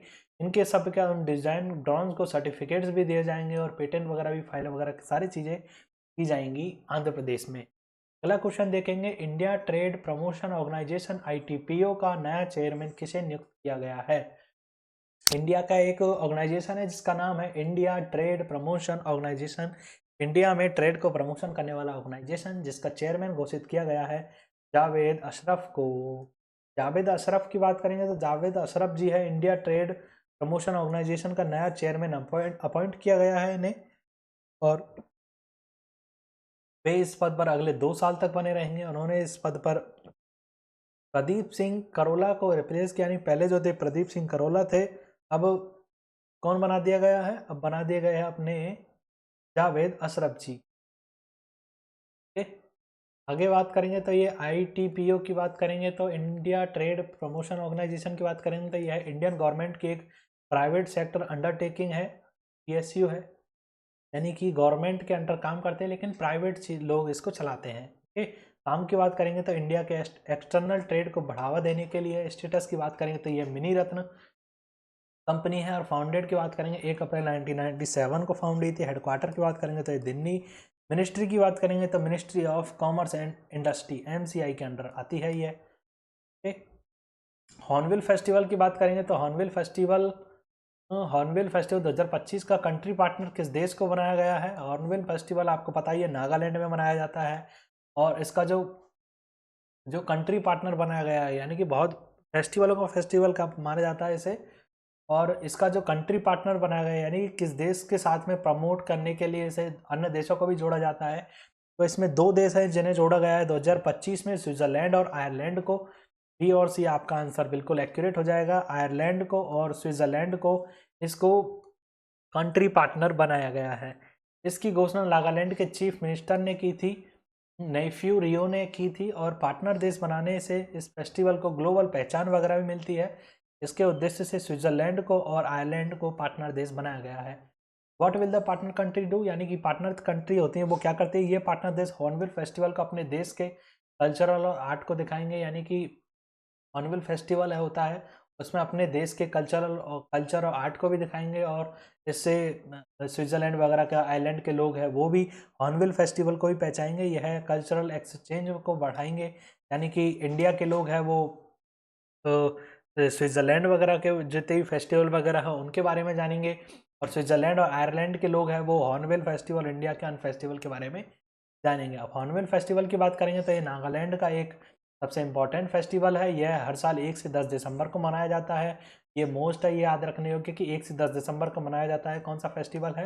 Hornbill festival. यह नागालैंड गवर्नमेंट के द्वारा मनाया जाता है। नागालैंड की कई कम्युनिटी वगैरह इसमें पार्टिसिपेट करती है, जिसके कारण इसे फेस्टिवल्स ऑफ फेस्टिवल भी कहा जाता है। यह फेस्टिवल की बात करेंगे तो यह हॉर्नबिल जो बर्ड है, पक्षी है, उसके नाम पर रखा गया है। इस फेस्टिवल में डांस, क्राफ्ट, स्पोर्ट, फूड और अन्य एक्टिविटी वगैरह सारी चीज़ परफॉर्म की जाती है, इसलिए इसे काफ़ी सराहा जाता है। खूब अच्छा फेमस है ये इंडिया में नागालैंड में मनाए जाने वाला फेस्टिवल। अगला क्वेश्चन की बात करेंगे तो अपन क्वेश्चन नंबर 64, हाल ही में डियो को GI टैग दिया गया है। What is deo?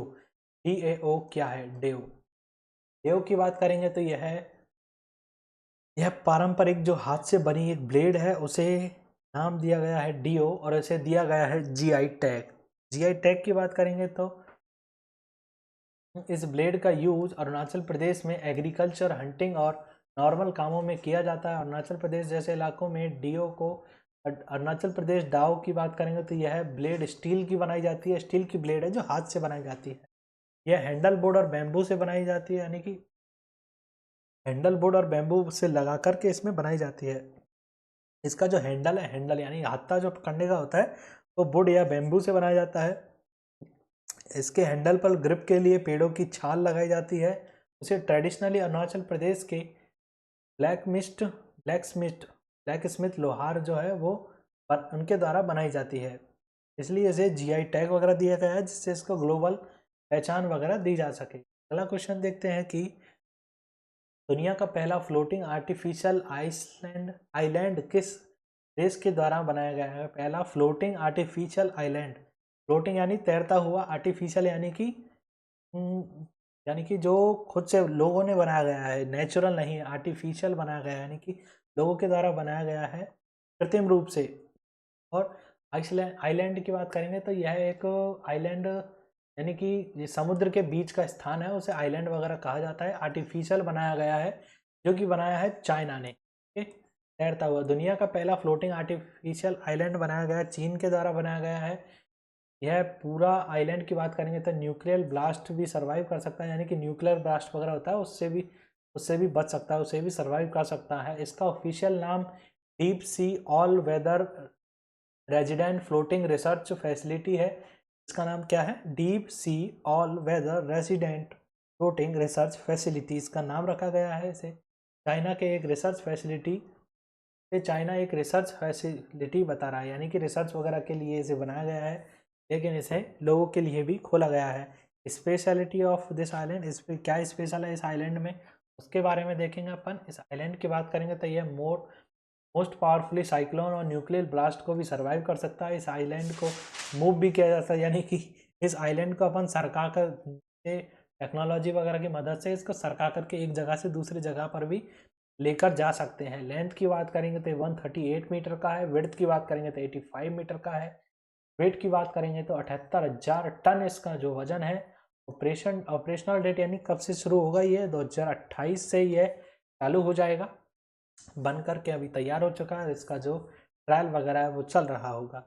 अगला क्वेश्चन देखते हैं अपन। अगला क्वेश्चन की बात करें तो भारत और ऑस्ट्रेलिया के बीच यूसिंडेक्स 2025 अभ्यास का आयोजन कहाँ किया गया है? नॉर्थर्न पैसिफिक में, यानी कि उत्तरी प्रशांत महासागर में। Australia AUSIND for India exercise, Bharat और ऑस्ट्रेलिया के बीच होने वाली एक्सरसाइज है, जिसका नाम दिया जाता है AUSIND एक्सरसाइज, ओसिंड एक्सरसाइज। ओसिंडेक्स 2025 इंडिया और ऑस्ट्रेलिया के बीच होने वाली नेवल एक्सरसाइज है, नेवल यानी कि समुद्री एक्सरसाइज है, जो कि हुई है पैसिफिक ओशियन में। 2025 में इसका आयोजन पैसिफिक ओशियन में किया गया था। भारत की तरफ से बात करेंगे तो INS सहाद्री इस एक्सरसाइज में पार्टिसिपेट वगैरह किया था। इस एक्सरसाइज का आयोजन दोनों देशों की नेवी के बीच मैरीटाइम कोऑपरेशन को बढ़ावा देना है, ऑस्ट्रेलिया और इंडिया के बीच।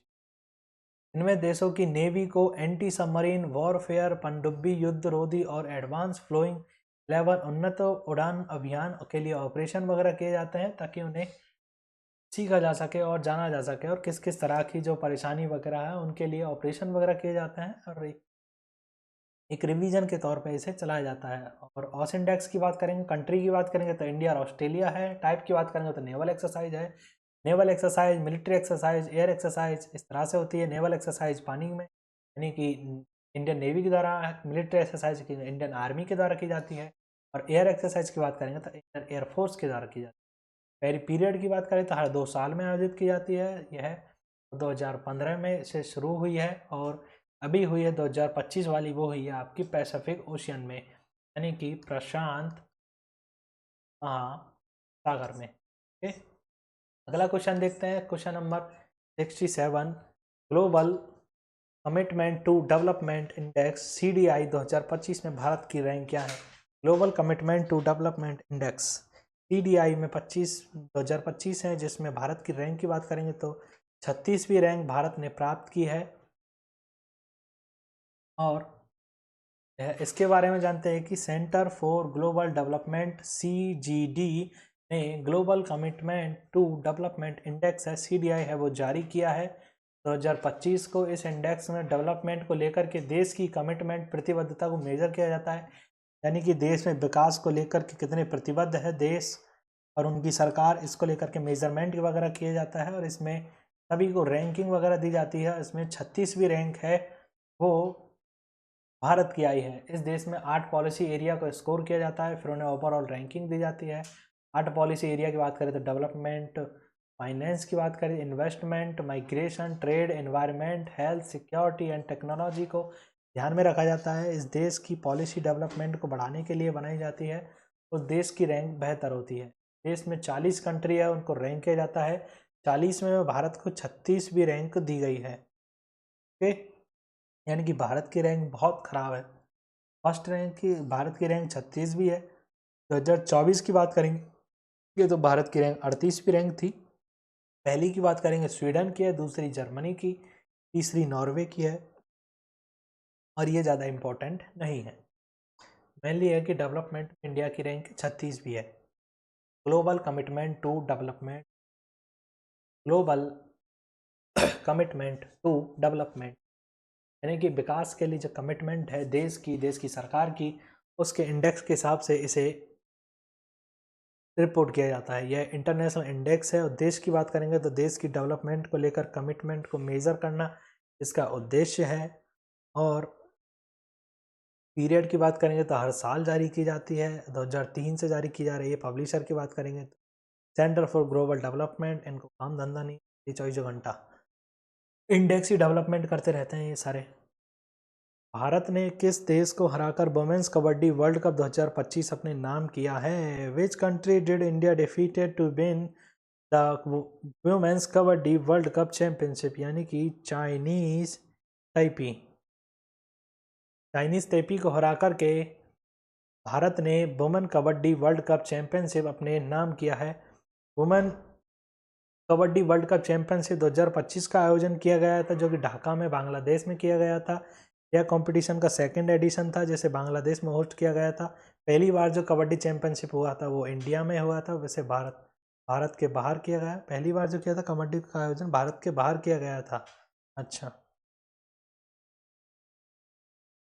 इसमें जो भारत ने है चाइनीज़ को 35-28 से हरा करके दूसरी बार अपने नाम किया है। इससे पहले 2012 में बिहार पटना में आयोजित किया गया था, जो कि इंडिया विनर रहा था।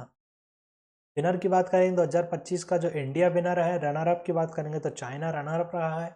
थर्ड ईरान पर रहा है, ईरान है थर्ड नंबर पर रहा है। कबड्डी वर्ल्ड कप की बात करेंगे तो यह एक कबड्डी का टूर्नामेंट है, जो मैन और वुमेन दोनों के लिए आयोजित किया जाता है। 2025 में मैन टूर्नामेंट को पोस्टपोन कर दिया गया है अभी। और स्टार्ट की बात करेंगे तो 2004 में मैन स्टार्ट हुआ था, 2012 से वुमेन स्टार्ट किया गया था। ऑर्गेनाइजेशन की बात करेंगे तो ऑर्गेनाइज कराने वाला इसे बात करेंगे तो इंटरनेशनल कबड्डी फेडरेशन IKF इसे करवाता है ऑर्गेनाइज। और लास्ट एडिशन की बात करेंगे तो लास्ट एडिशन वुमेन को हुआ था, जो कि ईयर 2012 में शुरू हुआ था। होस्ट कंट्री की बात करें तो इंडिया है। चैंपियन की बात करेंगे तो इंडिया है। ओके, रनर अप की बात करेंगे तो ईरान है। अगला क्वेश्चन देखते हैं कि अगला क्वेश्चन देखेंगे कि वर्ल्ड बेस्ट सिटी इंडेक्स 2026 में भारत के लिए सबसे ऊंची रैंक किस शहर को दी गई है? यानी वर्ल्ड बेस्ट सिटी इंडेक्स के लिए सबसे ऊंची रैंक किस शहर को दी गई है? यानी कि वर्ल्ड की जो बेस्ट सिटी है उन्हें इंडेक्स वगैरह की रैंकिंग दी जाती है। इसमें भारत में टॉप रैंकिंग पर है, बेंगलुरु को रैंक दी गई है सबसे टॉप रैंकिंग में। World best city index report है वो रेनाउंस कंसल्टेंसी और इप्सोस ने मिलकर जारी की है। IPSOS और रिपोर्ट रेनाउन रेजोनेंस कंसल्टेंसी है, ये दोनों मिलकर के जारी करती है, जो कि वर्ल्ड सिटी इंडेक्स है। इन्होंने जारी किया है। 10 लाख से अधिक पॉपुलेशन वाले 270 सिटीज़ का मूल्यांकन किया है। इस लिस्ट में 2025-26 में रहने वाले काम करने वाले वर्कर और घूमने के लिए आधार पर तय किया गया है। लंदन ने लगातार 11वीं बार अब टाइम पर अपना पहला स्थान प्राप्त किया है। टॉप सिटी की बात करेंगे तो न्यूयॉर्क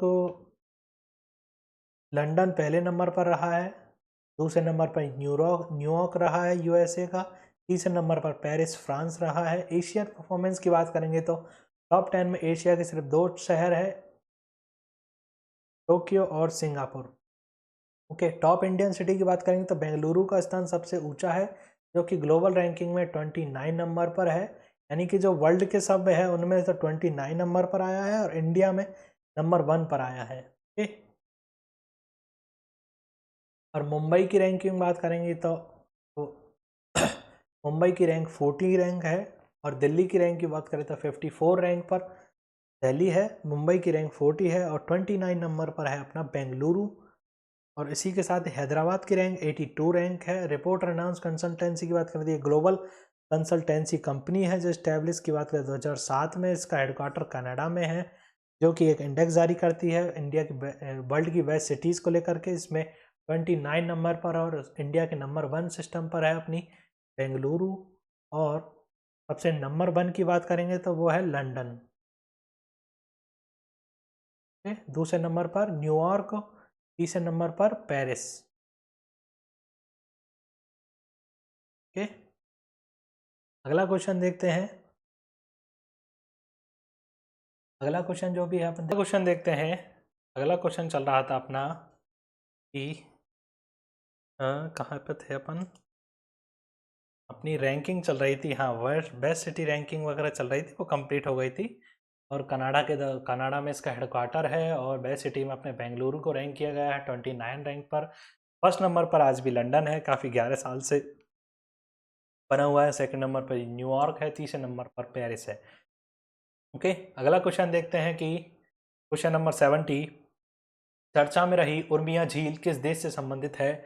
उर्मिया झील के बारे में काफ़ी चर्चाएं वगैरह चली थी, जो कि है ईरान से संबंधित। ईरान में बारिश लाने की कोशिश के लिए ईरान ने उर्मिया लेक बेसिन के ऊपर क्लाउड सीडिंग वगैरह की थी। इंडिया में भी काफ़ी शुरू किया था लेकिन हो ही नहीं पाई। उर्मिया लेक ईरान में स्थित है, जो कि नॉर्थ वेस्ट ईरान में स्थित है। यह एक खारे पानी की झील है, सॉल्ट लेक है। क्लाउड सीडिंग की बात करें तो यह एक टेक्नोलॉजी है जिसमें बादलों में कुछ रसायन डालकर कृत्रिम रूप से बारिश कराने की कोशिश की जाती है। और नोट की बात करें तो लेक उर्मिया को 1976 में रामसर साइट वगैरह घोषित किया था। यूनेस्को बायोस्फीयर रिजर्व के रूप में संरक्षित किया गया है। और जो कि ईरान में बारिश वगैरह कराने के चक्कर में इसे क्लाउड सीडिंग के लिए यूज़ में लिया गया था, इसलिए इसे लेक उर्मिया जो कि सुर्खियों में थी। ओके, जो कि है ईरान से संबंधित है। अगला क्वेश्चन की बात करेंगे तो एशिया पावर इंडेक्स 2025 की बात करें तो भारत की कौन सी रैंक है पावर इंडेक्स में। पावर इंडेक्स में एशिया पावर इंडेक्स में इसको 3rd रैंक दी गई है। एशिया पावर इंडेक्स में 3rd रैंक दी गई है। वर्ल्ड पावर इंडेक्स में 4th रैंक दी गई है। Total lowest institution Lowe institution Asia power index 2025 की रिपोर्ट जारी हुई है, जिसमें इंडेक्स में एशिया की सबसे पावरफुल इन्फ्लुएंसिंग देशों को रैंक किया जाता है। इसमें इंडिया की 3rd रैंक आई है। इसमें इंडिया ने 3rd रैंक प्राप्त की है। टोटल कंट्री की बात करें तो एशिया की 27 कंट्री है, उनको रैंक किया जाता है। इनमें से 100 में से एशिया को 40 रैंक है। भारत का मेजर और पावर कैटेगरी में आया है। इसमें जो 2024 की 3rd रैंकिंग ही रही है। इसका जो 2024 में इसका रैंक था 39 था। इसके कारण से मिडिल पावर के रूप में कैटेगरी में रखा गया है। टॉप रैंक की बात करें तो यूएसए है, दूसरे रैंक की बात करें तो चाइना है, तीसरे रैंक की बात करें तो इंडिया है। रैंकिंग में तरह के सिचुएशंस क्यों आ रही है? एशिया की रैंकिंग है ना ये, एशिया की रैंकिंग में आपका ये क्यों आएगा? Asia power index 2025 Asia power में आपके ये यूएसए को क्यों डाला गया? यूएसए को क्यों डाला गया इसको पता नहीं, लेकिन जो रैंकिंग है एशिया की, मतलब वर्ल्ड पावर रैंकिंग, जो पावर रैंकिंग है उसमें इंडिया की रैंकिंग टॉप 3 में है, तीसरे नंबर पर है। पहले नंबर पर यूएसए है, दूसरे नंबर पर चाइना है, तीसरे नंबर पर इंडिया है। ये याद रखना है आपको। लोवे इंस्टीट्यूट की बात करें तो यह इंडिपेंडेंट थिंक टैंक है और एक इंटरनेशनल पॉलिटिक्स और स्टैटिक्स और इकोनॉमिक इशू पर रिसर्च वगैरह करता है। 2003 में इसे फाउंड किया गया। फॉर्मलाइजेशन के 2003 में शुरू हुआ था। सिडनी ऑस्ट्रेलिया में इसका हेडक्वार्टर है, लोकेशन वगैरह की। और एक्सक्लूसिव डायरेक्टर की बात करें तो मिशेल पेलिलव के डायरेक्टर हैं, जो कि मिलिट्री पावर के तौर पर उन्हें रैंक करती है। और पावर के तौर पर इंडिया को दिया गया है 3rd रैंक। फर्स्ट रैंक पर है अपना यूएसए, सेकंड नंबर पर है अपना चाइना और 3rd नंबर पर है अपना इंडिया। इंडिया इंटरपोल के नए प्रेसिडेंट की बात करेंगे तो लुकास फिलिप इंटरपोल के नए प्रेसिडेंट बन गए हैं, जो कि लुकास फिलिप को इंटरपोल का नया प्रेसिडेंट बना दिया गया है। उन्होंने संयुक्त अरब अमीरात यूएई के अहमद नसर अल रईसी को रिप्लेस कर दिया गया। जो पहले इंटरपोल के प्रेसिडेंट थे वो यूएई के थे, अहमद नसर अल रईसी, जो कि उनके बाद में अब दूसरे नए प्रेसिडेंट बन गए हैं लूकास फिलिप को। ओके, लूकास फिलिप फ्रांस के हैं और ये पद पर 4 साल तक रहेंगे। इंटरपोल की बात करें तो international criminal policy police organization है, जो कि पूरे देश के लिए, मतलब पूरे वर्ल्ड के लिए पुलिस के तौर पर, एजेंसी के तौर पर एक कार्य करती है। दुनिया में पुलिस एजेंसियों का एक इंटरनेशनल ऑर्गेनाइजेशन है। काम की बात करें तो दुनिया में पुलिस के बीच कॉपरेशन बढ़ाना और क्राइम को कंट्रोल करना। तो 1923 में शुरू किया गया था। इसका हेडक्वार्टर लियोन फ्रांस में है।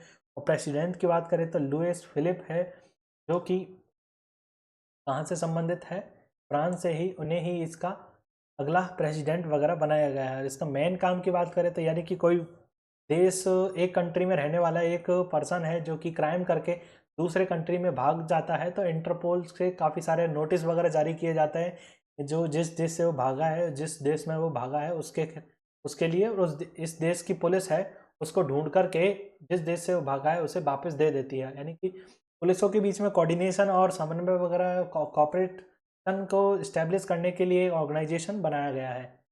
अगले क्वेश्चन की बात करेंगे तो 2025 समर डेफलिम्पिक्स की ओवरऑल मेडल टैली में डेफलिम्पिक्स की ओवरऑल मेडल टैली में भारत ने कुल कितने मेडल जीते हैं?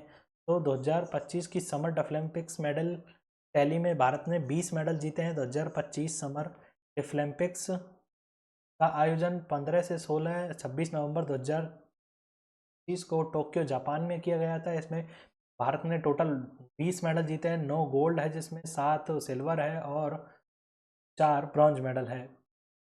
और भारत ने मेडल टैली में 6ठा स्थान प्राप्त किया है। पहले स्थान की बात करेंगे तो यूक्रेन जीता है। दूसरे स्थान की बात करेंगे तो यूनाइटेड स्टेट ने जीता है। तीसरे स्थान पर जापान रहा है। इंडिविजुअल न्यूट्रल एथलीट वगैरह भी रहे जिसने किसी देश को रिप्रेजेंट वगैरह नहीं किया, ऐसे कॉमन मेडल जीतने वाले इंडिविजुअल थे। यूनाइटेड स्टेट दूसरे नंबर पर है। तीसरे नंबर पर यूक्रेन है। और डेफलिम्पिक्स की बात करें तो यह वर्ल्ड गेम ऑफ डीफ के नाम से जाना जाता है। यानी कि डीफ जो बहरे खिलाड़ी है के लिए सबसे बड़ा खेल का आयोजन है। यह खेल इंटरनेशनल ओलंपिक कमेटी के द्वारा सेक्शन किया गया है। टाइप की बात करें तो समर और विंटर डेफलिम्पिक्स की शुरू किया जाता है। पीरियड की बात करें तो हर 4 साल में होता है। समर और विंटर के बीच 2-2 साल का गैप होता है, जैसे कि नॉर्मल ओलंपिक्स के बीच में भी होता है।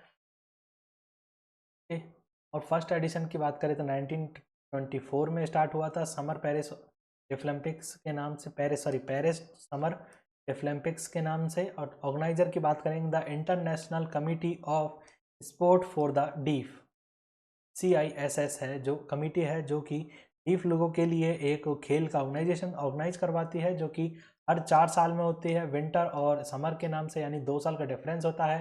यानी हर 4 साल बाद विंटर होंगे, फिर विंटर आएगा, फिर 2 साल, उसके 2 साल मतलब कि 2000 में विंटर वाले हुए, तो 2002 में होंगे समर वाले, फिर 2004 में हो जाएंगे आपके विंटर वाले, तो 4 साल का गैप हो गया। फिर 2006 में हो जाएंगे समर वाले, तो 2 से 6 फिर 4 साल का गैप हो गया। इस तरह से 2-2 साल के गैप में विंटर समर ये चलते रहते हैं। ओके,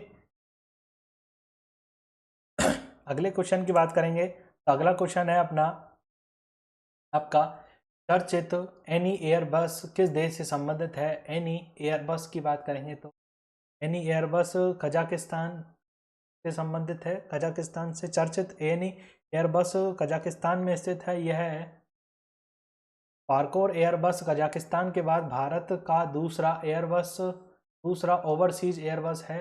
यानी कि फारकोस एयरबस कजाकिस्तान है, उसके बाद में भारत का दूसरा, और हाल ही में भारत ने इसे पूरी तरह खाली कर दिया है। एयरबस है एयरबेस है। और भारत ने इसे खाली क्यों किया है? 2002 में भारत और ताजिकिस्तान के साथ एग्रीमेंट कर एयरबेस को अपने अंतर्गत लिया था। भारत ने ताजिकिस्तान के साथ एग्रीमेंट वगैरह साइन किया था, इसलिए इस एयरबेस को यूज करने के लिए लिया था और इसे अब खाली कर दिया गया। भारत ने 2020 और 2022 में भारत और ताजिकिस्तान के बीच जो एग्रीमेंट है वो समाप्त हो गया था। 20 साल का एग्रीमेंट था, यानी कि भारत इस ताजिकिस्तान के जो एयरबेस है इसे यूज करेगा और 20 साल के एग्रीमेंट के लिए, और इसका एग्रीमेंट है जो खत्म हो गया है, इसलिए इसे भारत में खाली कर दिया गया है ताजिकिस्तान से। ताजिकिस्तान ने इस एग्रीमेंट को रिन्यू नहीं किया, इसके बाद में भारत को इसे खाली करना पड़ा है। 2025 में भारत ने इसे पूरी तरह से खाली कर दिया गया है। यह बताया जा रहा है कि ताजिकिस्तान ने चाइना और रशिया के प्रेशर के कारण भारत के साथ इसका एग्रीमेंट रिन्यू नहीं किया है। ताजिकिस्तान। अच्छा, आ रहा इंडिया, पाकिस्तान, अफगानिस्तान। अफगानिस्तान से भी ऊपर थोड़ा पहुंचेंगे तो अपन ताजिकिस्तान के पास चलेंगे। एनी एयरबेस की बात करें तो यह गिसर एयरबेस के नाम से भी जाना जाता था। लोकेशन की बात करेंगे तो ताजिकिस्तान में है। अफगानिस्तान के वॉरियर वाखन कॉरिडोर के 20 किलोमीटर दूर है। जो जो अफगानिस्तान का वाखन कॉरिडोर है उससे 20 किलोमीटर दूर है, जो कि पीओके और चाइना बॉर्डर शेयर करते हैं। भारत ने ताजिकिस्तान के साथ मिलकर इस बेस को 2002 से 2022 तक मैनेज और कंट्रोल किया था, और लेकिन अब 2025 में इसे खाली कर दिया गया है इंडिया के द्वारा, रिन्यू नहीं किया गया। इसलिए यह ताजिकिस्तान में कौन सा एयरबेस है अपना, क्या नाम है इसका, एनी एयरबेस। ठीक, याद रखना एनी एयरबेस कहाँ है अपना, ताजिकिस्तान में। ताजिकिस्तान में, और इंडिया ने 20 साल के एग्रीमेंट के लिए लिया था 2002 में, और इसे खाली कर दिया गया है 2025 में पूर्ण रूप से।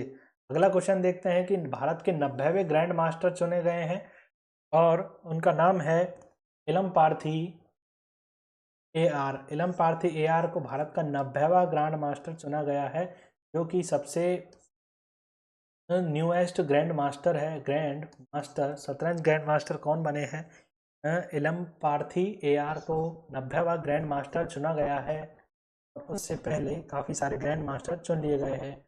इलम पार्थी AR भारत के 90वें ग्रैंड मास्टर बन गए हैं। उन्होंने यह उपलब्धि बोस्निया और हेर्जेगोविना में आयोजित ओपन कौन सा है, वेजलजीना ओपन में हासिल किया था। वेजलजीना ओपन में एक चेस टूर्नामेंट वगैरह हुआ था, उसमें इलम पार्थी AR ने ग्रैंड मास्टर का खिताब जीता है इंडिया के 90 ग्रैंड मास्टर के रूप में। इससे पहले रोहित कृष्णा S को भारत के 89वें ग्रैंड मास्टर के रूप में चुना गया था। इलम पार्थी AR की बात करें तो तमिलनाडु से संबंधित है। एज की बात करें तो 2016 के हैं, और मतलब 16 साल के हैं। फीडे रैंकिंग की बात करें तो 2518 इनकी फीडे रैंकिंग चल रही है। यानी फीडे रैंकिंग चेस के क्षेत्र में रैंकिंग वगैरह दी जाती है, और जो चेस के खिलाड़ी है उनकी एक रैंकिंग चल रही होती है। तो 2528 भी रैंक चल रही है, और यह भारत के 90वें ग्रैंड मास्टर के रूप में कंसिडर हुए हैं। कौन की बात करें अपन, इलम पार्थी AR के, इलम पार्थी AR के। अगला क्वेश्चन देखते हैं। अगला क्वेश्चन है अपना 76वां क्वेश्चन है, महिला वनडे इतिहास में सबसे सर्वाधिक सफल चेस का रिकॉर्ड भारत की किस टीम ने के खिलाफ बनाया है। चेस का रिकॉर्ड भारत ने किस टीम के खिलाफ बनाया है। महिला वनडे इतिहास में भारत का सफल चेज का रिकॉर्ड भारत ने किस टीम के खिलाफ बनाया है, वो है ऑस्ट्रेलिया के खिलाफ बनाया है। भारत ने ऑस्ट्रेलिया को 2025 विमेन ODI वर्ल्ड कप में सेमीफाइनल में 5 विकेट से हराया है। इसमें भारत ने 338 रन को चेस करके महिला वनडे इतिहास में हाईएस्ट रन चेज का रिकॉर्ड बनाया है। ऑस्ट्रेलिया ने 338 रन बनाए थे, जिसके जवाब में भारत ने 5 विकेट के नुकसान के साथ 341 रन बना करके वर्ल्ड कप को हासिल किया है। प्लेयर ऑफ द मैच की बात करेंगे तो जस्मी और रोड्रिगस, जो कि इंडिया से है, जेमिमा रोड्रिगस है, जो कि इंडिया से है, वो प्लेयर ऑफ द मैच के रूप में जीती है। ओके, 77वां क्वेश्चन के ऊपर ध्यान देंगे अपन, जो कि सेकंड लास्ट क्वेश्चन है अपना। 77वां क्वेश्चन की बात करेंगे तो मध्य प्रदेश में चीतों के पुनर्वास के लिए तीसरी साइट के रूप में इस अभ्यारण्य को चुना गया है, तो वो है आपकी नौरादही वाइल्ड लाइफ सेंचुरी को। नौरादही वाइल्ड लाइफ सेंचुरी को मध्य प्रदेश में चीतों के पुनर्वास के लिए तीसरी साइट के रूप में चुना गया है। नौरादही चीतों के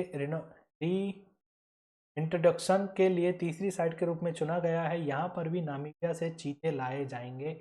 इससे पहले मध्य प्रदेश में कूनो नेशनल पार्क और गांधी सागर सेंचुरी में चीतों को लाया गया था। अब तीसरी बार नौरादही सेंचुरी में चीतों को, जो कि मध्य प्रदेश में है, यहाँ पर लाया जाएगा चीतों को नामीबिया से। पहले कहाँ पर लेके आ गए, कूनो नेशनल पार्क में आ चुके हैं, गांधी सागर सेंचुरी में भी आ चुके हैं, अब कहाँ आने वाले हैं, नौरादही वाइल्ड लाइफ सेंचुरी में, जो कि मध्य प्रदेश में है। और एरिया की बात करें तो 1197 किलोमीटर 1975 में बनाई गई थी। यह एमपी की सबसे बड़ी वाइल्ड लाइफ सेंचुरी है नौरा देही। ये याद रखने योग्य बस इसमें कि नौरा एमपी की सबसे बड़ी वाइल्ड लाइफ सेंचुरी कौन सी है? नौरा देही, NAURADEH। नौरा देही वाइल्ड लाइफ सेंचुरी है जो मध्य प्रदेश की सबसे बड़ी वाइल्ड लाइफ सेंचुरी है। तो और अपना सेकंड लास्ट क्वेश्चन देखते हैं कि वुमेन प्रीमियर लीग WPL 2026 की सबसे महंगी पोस्टलाइन खिलाड़ी कौन बनी है? WPL 2026 आयोजित हुआ है, उसकी सबसे महंगी खिलाड़ी की बात करेंगे तो दीप्ति शर्मा है वो सबसे महंगी खिलाड़ी बन करके। WPL IPL की तरह होने वाला महिलाओं का एक प्रीमियर लीग है जिसमें खिलाड़ियों को अलग अलग टीमों के द्वारा खरीदा जाता है, उसकी तरफ से खेलती है। इसमें दीप्ति शर्मा को सबसे महंगी खिलाड़ी के रूप में सबसे चुना गया है। यानी कि अब जैसे IPL 2025 में सबसे महंगे खिलाड़ी के रूप में IPL में चुना गया है ऋषभ पंत को, RISHABH ऋषभ पंत को चुना गया था। इसी प्रकार से 2026 का जो WPL होने वाला है उसके लिए सबसे महंगी खिलाड़ी बन चुकी है, वो है आपकी दीप्ति शर्मा। दीप्ति शर्मा को यूपी वॉरियर्स टीम ने 3.20 करोड़ रुपए में खरीदा है। इसी के साथ ही दीप्ति शर्मा WPL की अब तक की दूसरी सबसे महंगी खिलाड़ी बन चुकी है। यानी कि और उससे पहले जो अब तक की सबसे महंगी खिलाड़ी वगैरह थी वो स्मृति मंधाना थी, जो RCB ने स्मृति मंधाना को 3.4 करोड़ रुपए में खरीदा था 2023 में। लेकिन अब वो 2026 के लिए जो सबसे महंगी खिलाड़ी बन चुकी है वो है आपकी दीप्ति शर्मा, और जिन्हें 3.20 करोड़ रुपए में इसने खरीदा है, यूपी वॉरियर ने खरीदा है। और वुमेन प्रीमियर लीग WPL 2026 की बात करें तो ये वुमेन प्रीमियर लीग का चौथा संस्करण है जो 26 में होने वाला है। जनवरी फरवरी में 5 टीम है, 22 मैच होंगे। 25 की बात करें तो तीसरा एडिशन था जो 14 फरवरी से 15 मार्च 2025 तक चला था। और इसकी चैंपियनशिप की बात करें तो मुंबई कैपिटल इसकी चैंपियनशिप रही थी, और रनर अप की बात करें तो दिल्ली कैपिटल इसकी रनर अप रही थी। इसी के साथ ही हमारा ये करंट अफेयर है नवंबर का है। नवंबर 2025 का जो करंट अफेयर होता है वो समाप्त होता है। और उसी के साथ ही आपको धन्यवाद, thank you so much for watching this video. और इसी के साथ बने रहिए हमारे साथ क्लास में, और तब तक के लिए मिलते हैं नई वीडियो के, तब के लिए धन्यवाद, शुक्रिया, धन्यवाद।